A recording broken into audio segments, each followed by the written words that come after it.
it's windy when you have to do this with your rod pod.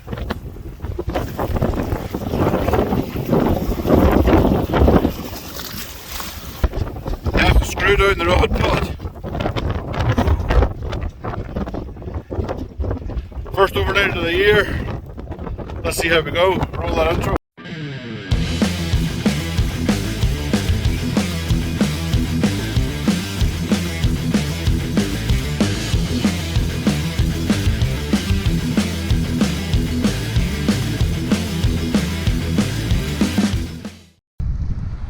So here we are. I have 4 rods in. I've already lost the bank stick and the drop arm. It fell off the end of the jetty, which was awesome. Just when I fucking needed.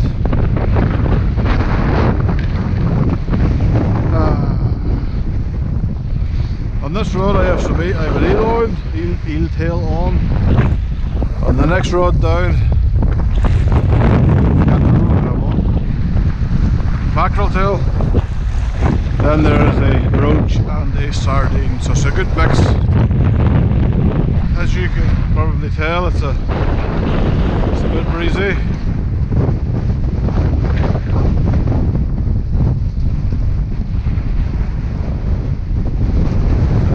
A bit breezy indeed. This is my first overnight session of the year. I'm beginning to wonder why I always pick a fucking storm to do these things.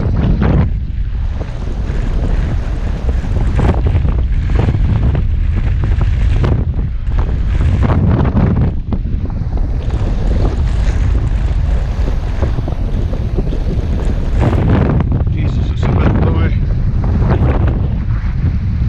Every now and then the rods get wiped out by floating weed.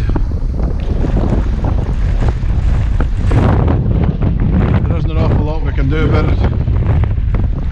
You just have to deal with it.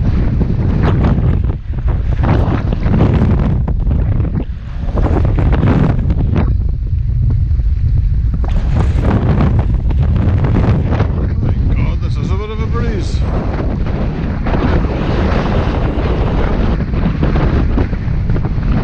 Because I'm getting wiped out so much with the weed, I'm not fishing with an open bailer.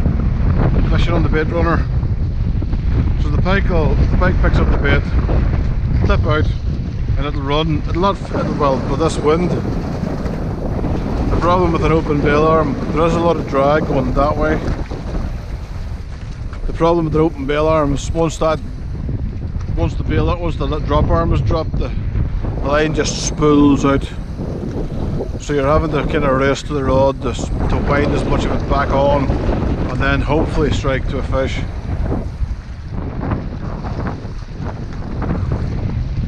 It's a bit of a palaver at times.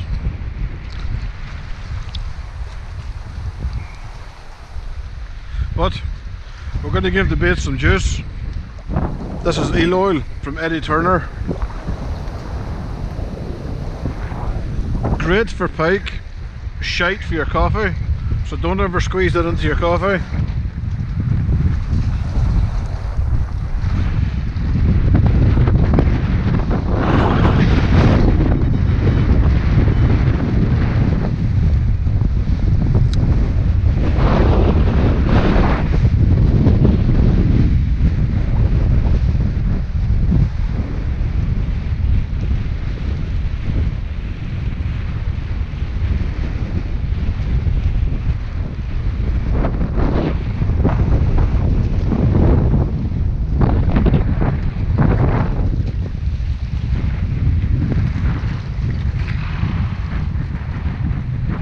Does this eel tail look familiar?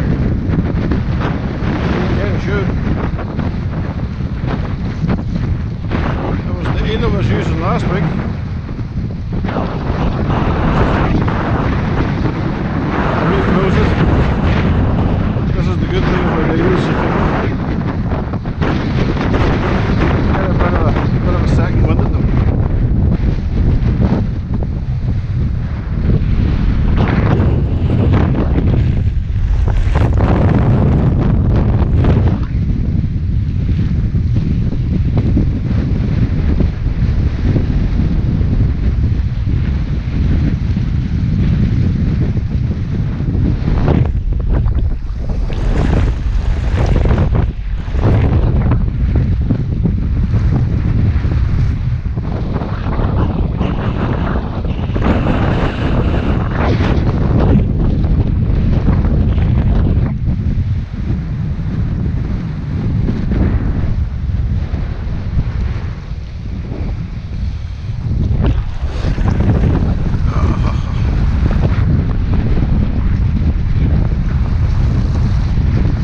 having to use a 5-ounce lead just to get past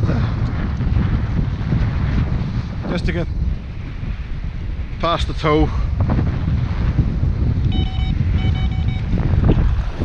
Oh. Now let's stick this one, which is smoky mackerel, into the mackerel tail, and then diddy mow back to the comfort of the bivvy where it is less breezy. I apologise in advance for the audio. I'm fishing Derry Riyadh. This is the first session of the winter that I've fished Derry Riyadh, and it's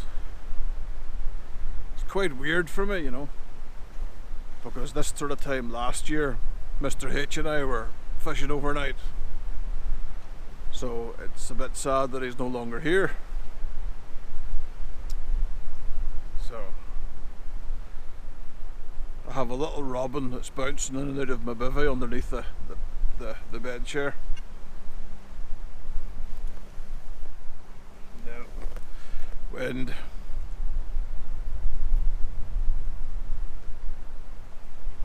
I've got 4 rods out: eel, mackerel, pollen and sardine. I've got tonight, and I have to be home tomorrow but I have to leave here about 5ish, so because Mrs. S is at work.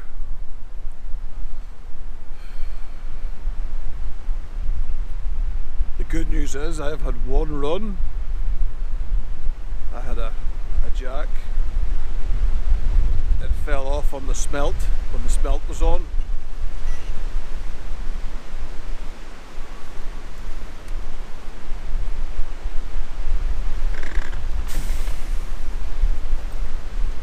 The smelt was also from last weekend.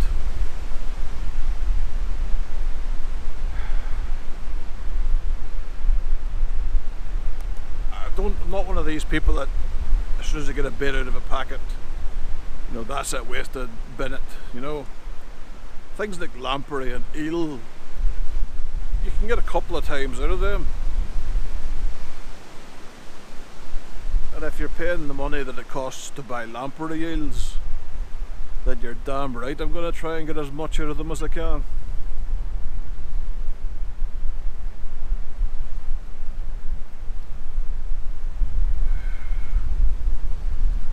Never seen a bait get so expensive so quick.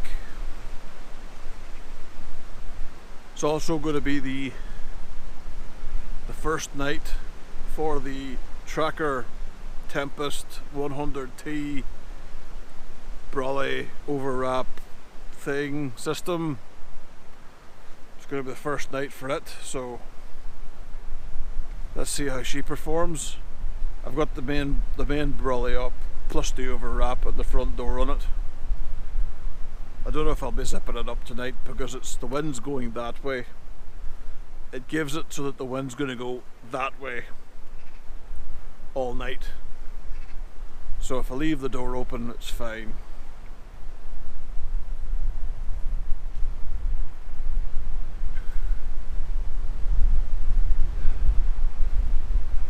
I've ended up, this isn't actually a weekend, this is a Thursday. I took time off work because Mrs. S is working Friday, Saturday and Sunday, so I have to be at home to look after the monster. I have to wrangle the monster. My daughter is going through the biting stage. Super fun.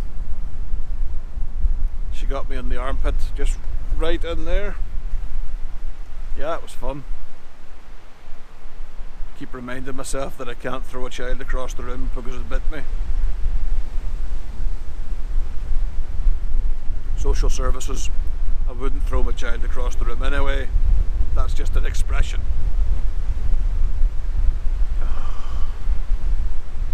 For dinner tonight it's going to be a cheeseburger or pasta. Or cheeseburger with pasta. But I have bacon too. It could be a bacon, cheese, chorizo, fried egg burger. May as well go balls out, eh?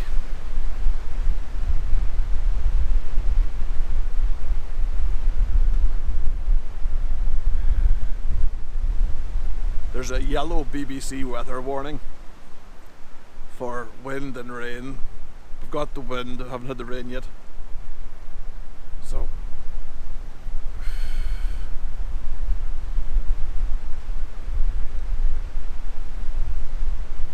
apart from the wind, it's actually not a bad day. This is the first time in a while that the jetties have actually been below the water. This has all been flooded. You'd be amazed how this body of water can rise maybe 8 feet and fall 8 feet in the space of 4 or 5 days.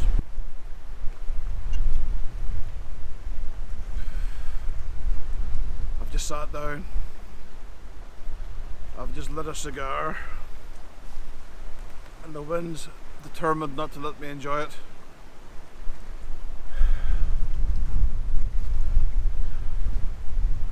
Mother Nature, why do you do this to me? Not a run. A big fucking branch of a tree.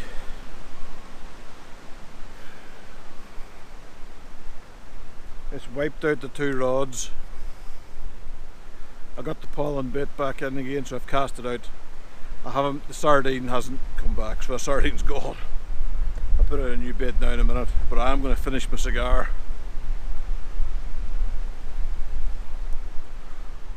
Here it's okay because I'm kind of sheltered by a tree on the end of that jetty. Yeah, it would well,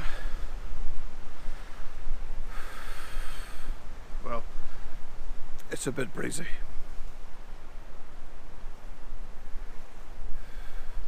I'm also going to talk to you about hook size.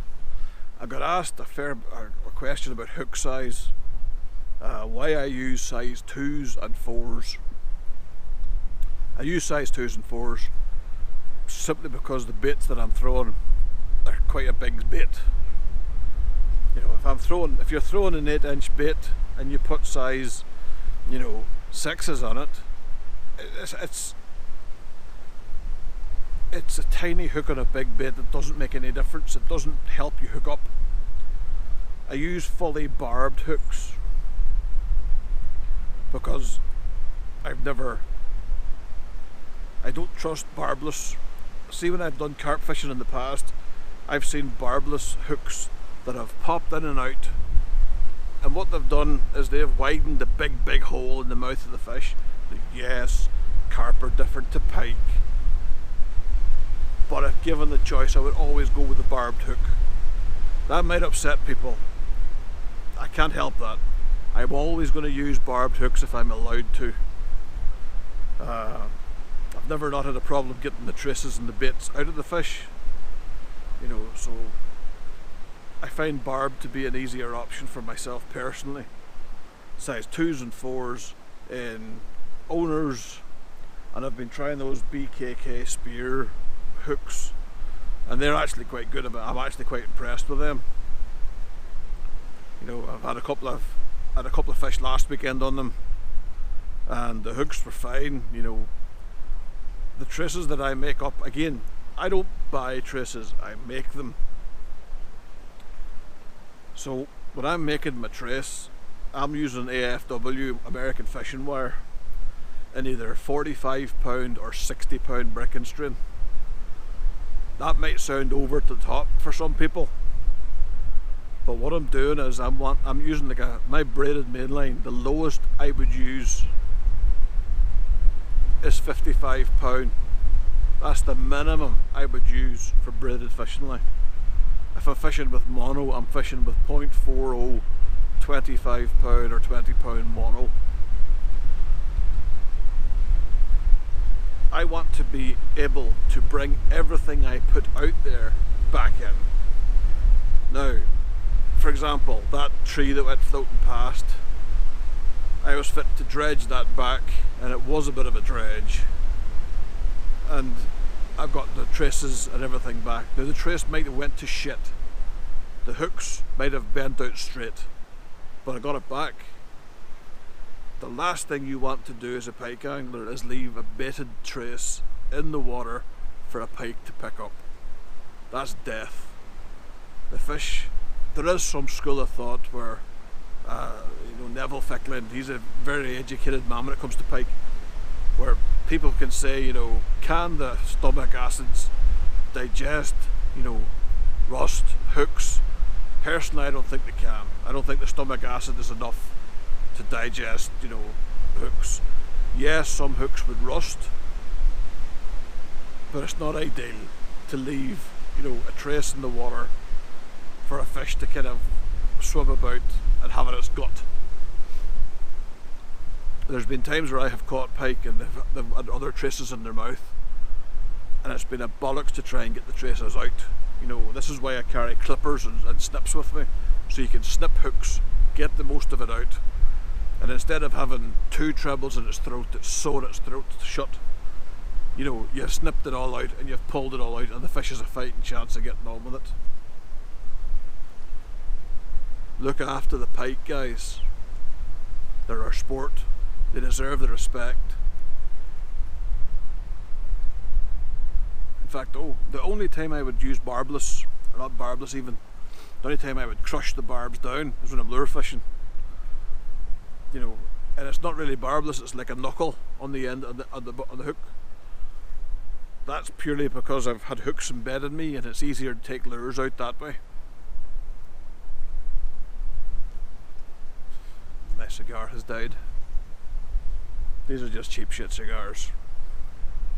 I've got one Cuban cigar in the van. But now I'm going to put that bait back out, and then I'm going to think about making something to eat. Cooking with scopes is a burger, a cheeseburger. It's not very special, it's just a cheeseburger. And I just want to get it cooked and in a bun so I can eat it. So there is the first installment of cooking with scopes. Morning. It has just gone daybreak. I've got the baits out. I've got a kettle on the go. And hopefully today's a better day than yesterday.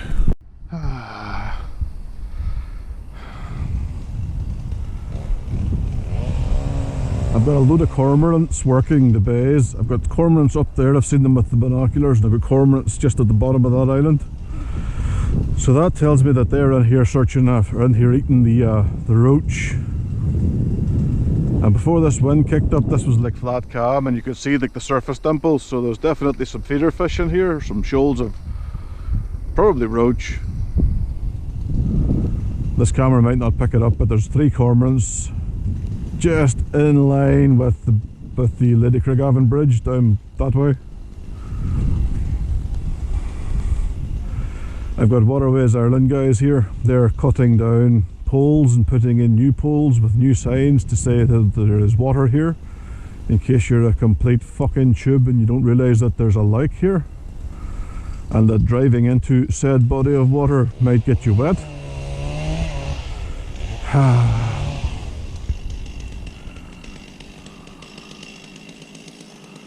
Bit pissed off I lost the bank stick with the drop arm on it, and a Nash butt grip, that's a tenner. The drop arm's 30 quid. The bank stick was 15. So yeah, that was an expensive accident.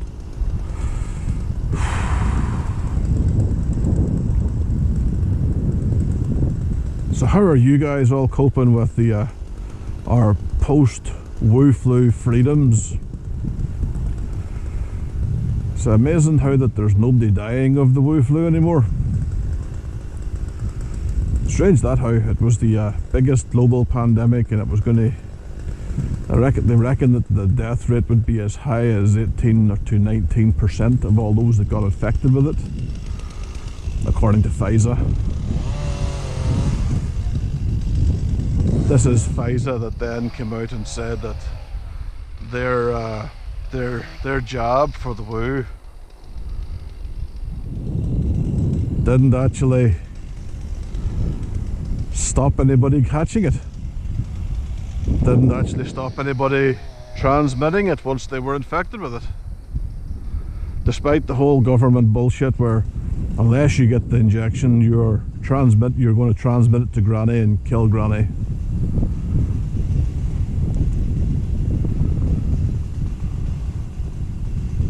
The one thing this whole experience highlighted for me was how little anybody should trust the governments, be the governments in America or China or Canada or the UK. You know, some governments pushed a little bit further than others. I mean, Canada went full communist. So did New Zealand. Canada even stopped people getting access to their bank accounts because they protested the whole woo lockdowns and nonsense.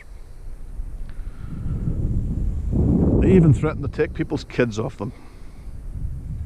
Imagine that. Same people 6 months before that were all crying my body, my choice with something regarding like abortion. But my body, my choice didn't quite fit into it when it came to inoculations. I never got any inoculations. I don't like being told what to do. I've had enough of that. I served in the military for over a decade where I got told what to do quite a lot. Now, I just want to live the rest of my life in peace. I have a beautiful wife, an amazing little girl. Hopefully, maybe someday we'll have more children. Have a steady job. And I've got access to this where I can fish. I'm not a difficult man. I'm not asking for Bugatti Veyrons and Aston Martins. I'm just asking to be left alone. Personally, I don't think that's too much to ask, but maybe I'm wrong, maybe I'm mistaken. Now, I'm not anti-injection, not anti-inoculations. My daughter is inoculated. So I'm not against like inoculations.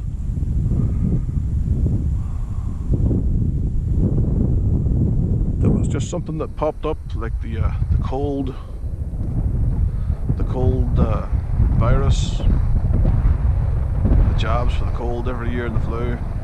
I don't take those either.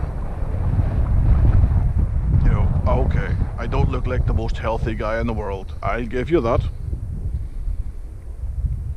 But I'm relatively healthy. I eat plenty of fruits and vegetables.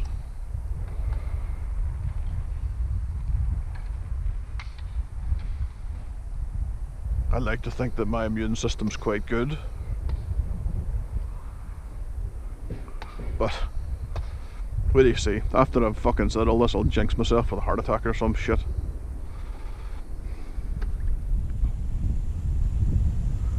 Come on, Pike, where are you?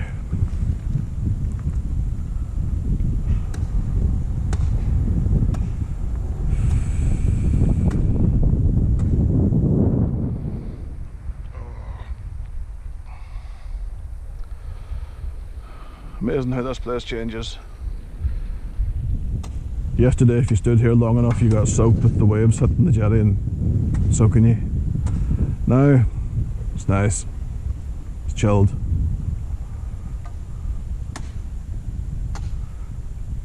Alright, would be if the workers weren't causing a racket. But everyone's got a job to do, I guess. Might change the bait. I have a big mackerel tail on this one that's been considerably juiced.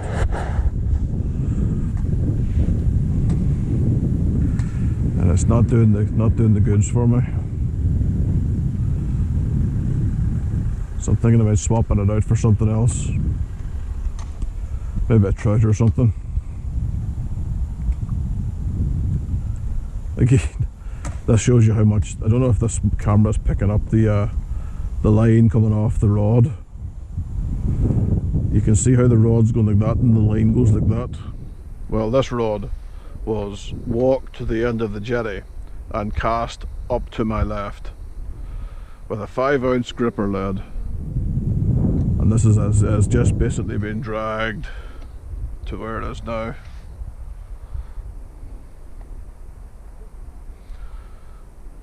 So there's a hell of a lot of flow here. That's if it's able to pull a half mackerel and a 5-ounce lead to there where it's eventually stopped.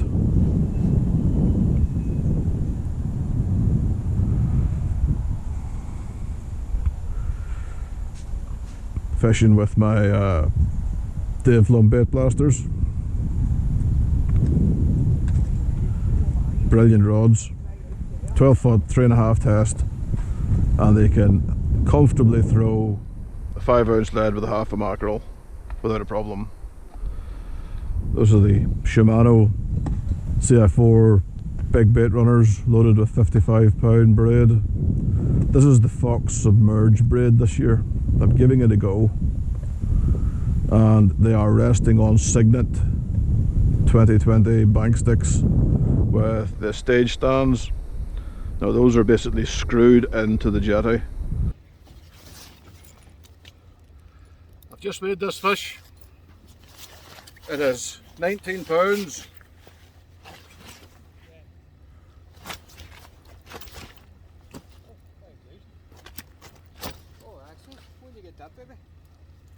I'm filming here. About 19 pounds and a bit. And she's angry. And she wants to go. She's had some damage to the side of her mouth. That I don't know what's happened to her, but she's had a bit of damage to the side of her mouth. So let's get her put back in, let's get her away.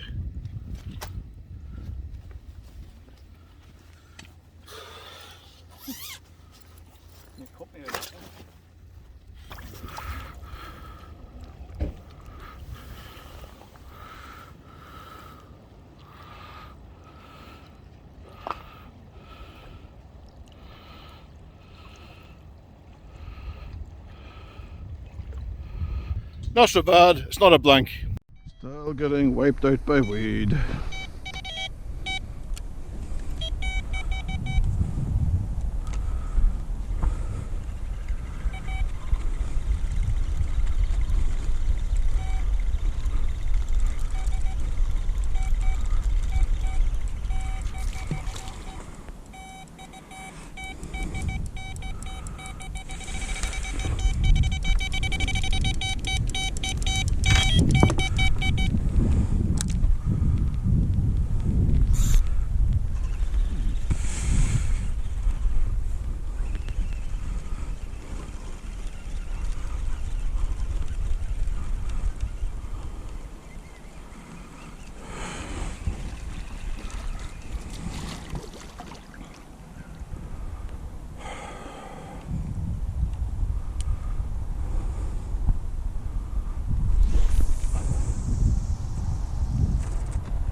And on the bottom.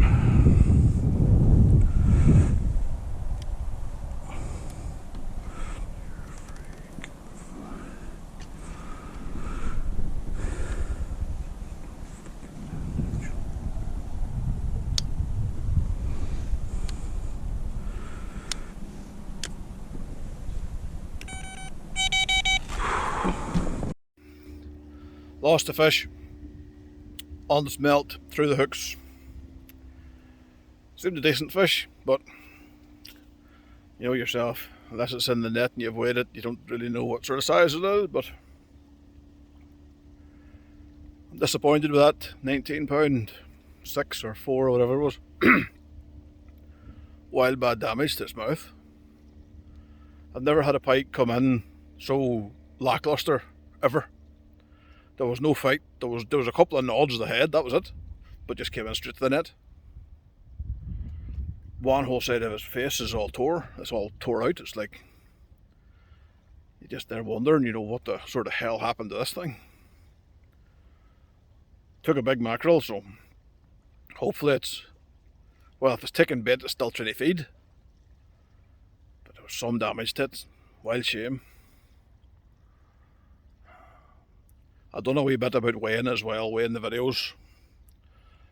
I get earache about how to weigh fish because obviously I don't fucking know how to weigh fish. It's like something I've not been doing for ages. You know, I backdial my scales so that when I put the weigh sling on, the weight of the weigh sling's already accounted for. I'll do a wee video about that now and let you see that one. A wee lesson in weighing fish and your slings. You'll notice my scales are set back. Here is the 0, here is where the needle is. This is because when I add the wet sling to them, now it goes to the 0. So you're taking off the, just about 0. The wind's making it a bollocks to see. I'm going to have people saying, oh, that fish was lighter than you told me, blah. That's why you set your scales to include the weight of your wet sling.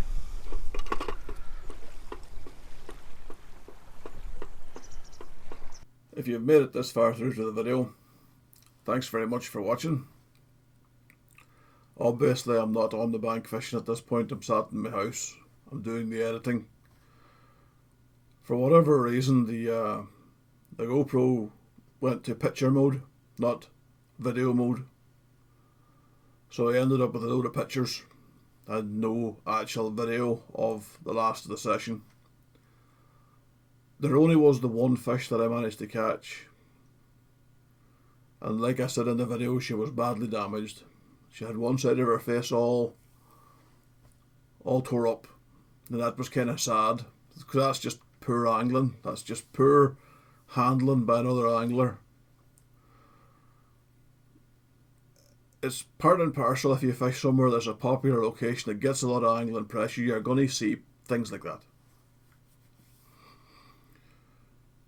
Now, I don't know if it was a boga grip damage.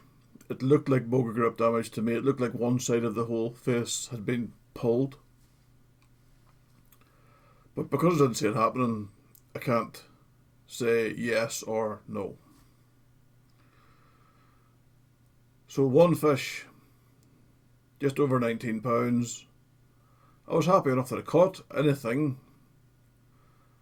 The Tempest 100T brolly system. Yeah, first impressions pretty good. Did the job. The overwrap was good. It stood up. There was a lot of wind and a lot of rain during that night, and the brolly system did what it was supposed to do. That's its first overnighter. When it's overnighter number 50, I'll do an update about how well it stood up if it makes it to overnighter number 50. There was nothing else really much to say about the fishing. They had one fish.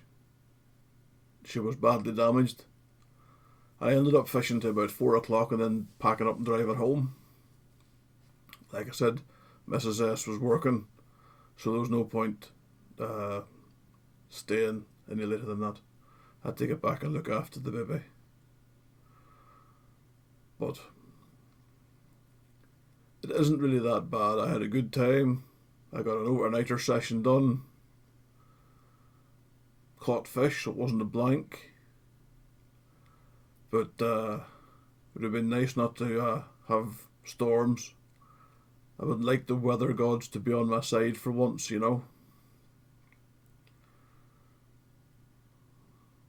So, thank you for watching the video up until this point. If you have not subscribed to the channel, then give it a go. Have a wee subscribe to yourself. It doesn't cost you anything. It's free. And if you like the video, give it a thumbs up. These videos get demonetized by by YouTube because I swear too much and I talk about things that's naughty, like the woo. Or, you know, how modern football sucks balls. I can't get excited for the World Cup. I've tried. I really have tried. I just can't get excited for it. The virtue signal and just fries my brains. You know, the whole wanting to wear rainbow coloured armbands and socks and go to a. Then they're in a Muslim country and they want to go there and push their views down. Or not even their views. It's not even our views. It's the views of an extreme woke minority. I mean, most people in the UK don't really give a shit. They just want to watch football and have a good time and not have a political agenda rammed down their throat. But modern football, it used to be a game for the working class.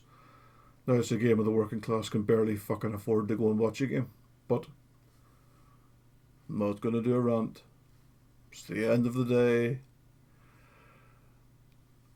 Until the next time, troops, tight lines.